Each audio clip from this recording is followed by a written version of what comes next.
video, and the topic of this one is GSP versus Oscar De La Hoya. Why the UFC has blocked it. This is breaking news because, like I said before, in the wake of Anderson Silva versus Julio Cesar, Chavez Jr.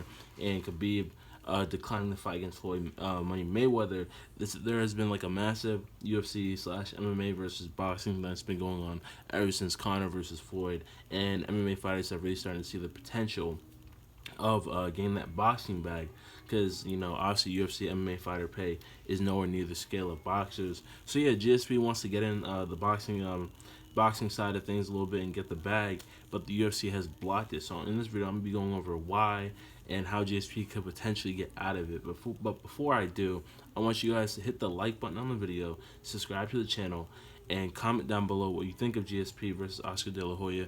Do you think he can win? Do you think he even stands a chance? So yeah, once again, comment on the video, like the video, and subscribe to the channel for further MMA/UFC content. I'm gonna go ahead and start off by saying I do think that GSP would beat Oscar De La Hoya in a boxing match, and I think he would do it with under 8 to 10 rounds. And I know what you're gonna say, well, isn't Oscar wasn't he like an S tier class fighter, and isn't he one of the best boxers to ever do it? Yeah, I would say yes and yes. Oscar was amazing. He was a phenomenal boxer in his heyday, and he's definitely one of the best to ever do it, in my opinion. He gave Floyd a run for his money. He's beating countless champions, and he's definitely one of the GOATs. He's definitely up there.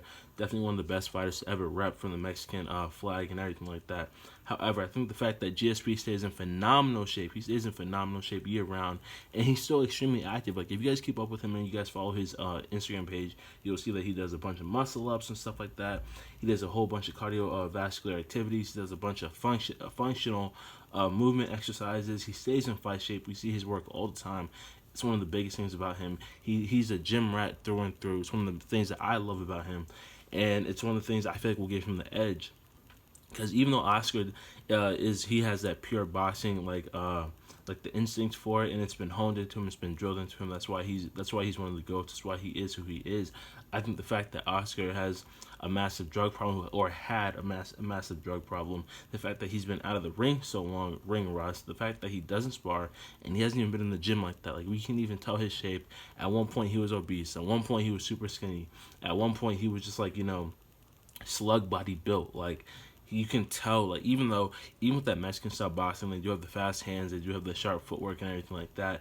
There's still a level you have to be at, whether you're a athlete, whether you're a combat MMA fighter, or boxing fighter. There's a certain level you have to be at in order to use the tools that you have in the tool shed. And it's gonna be one of those things where I feel like Oscar may be able to see, the punches coming. He might be able to see it, and his boxing IQ might be there. But I don't think it's going to translate to his movements. His body's going to allow it to, his body's going to process and translate it into the ring. And I really don't see him beating GSP in a boxing match, regardless of what you guys are going to say. GSP is a gym rat through and through. And if he takes that same drive and dedication that he's put towards the sport, which has made him arguably the GOAT, if not number 1 or 2 in the entire history of the sport in mixed martial arts. If he takes that same drive and he puts it towards boxing, he funnels it into one aspect of it, I feel like he could be a monster, honestly. And GSP is no slouch, and he's not even that old.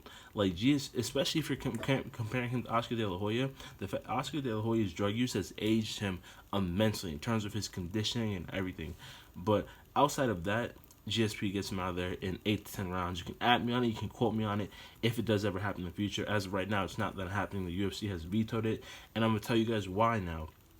GSP is still under contract with the UFC, because when he did sign his deal, I think when he came back and won the 185 belt, I think 3 or 5 years ago, something like that, he came back, and if I'm not mistaken, he beat Bisping for the 185 belt. He still had one fight left on his contract. However, we all know after he beat Bisping and got the belt, he retired.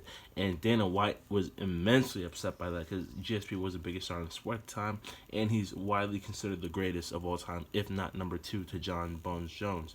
So yeah, Dana is incredibly pissed at him. He's not rewarding that. Dana has said multiple times that, he's not fucking with GSP. To be honest, if we're keeping the buck, Dana is not fucking with GSP for that.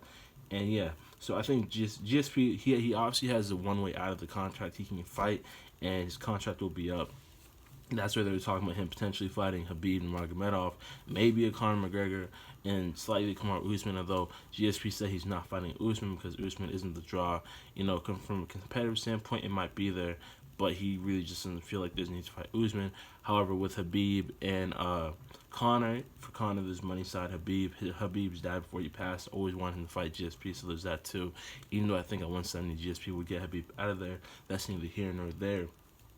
And another way GSP can get out of his contract is that, if I'm not mistaken, Conor McGregor, even though he did partner with the UFC when he fought Floyd Money Mayweather, he didn't have to because he went and got himself a boxing license. And I think that's the same thing with Anderson Silva. And I know what you're going to say, well, wasn't Silva released by the UFC? Yes, but if I'm not mistaken, Anderson Silva also has a boxing and kickboxing license too. So I think if GSP can try to get his own boxing license, a professional boxing license, he might be able to fight Oscar De La Hoya without the backing of the UFC, which would be major. So yeah, that's about it for this video, guys. Once again, GSP is still in the contract. He has one fight left, and he could potentially get his own boxing license to be able to fight Oscar De La Hoya regardless of the UFC. He might be able to circumvent them. I'm not sure about the whole legalities of the situation, so you don't at me on that one last part. But yeah, I think it's definitely something that he should look into and that his team should look into, because this would be a mega fight, and this could definitely do over 1 million pay-per-view buys. And let me know in the comments down below if you think I'm bugging when I say that I think GSP would get Oscar out of there in 8 to 10 rounds, or what else. So yeah, comment down below what you think about that. Subscribe to the channel for more MMA UFC content. Like the video, share it around, and I'll catch up boys on the next one.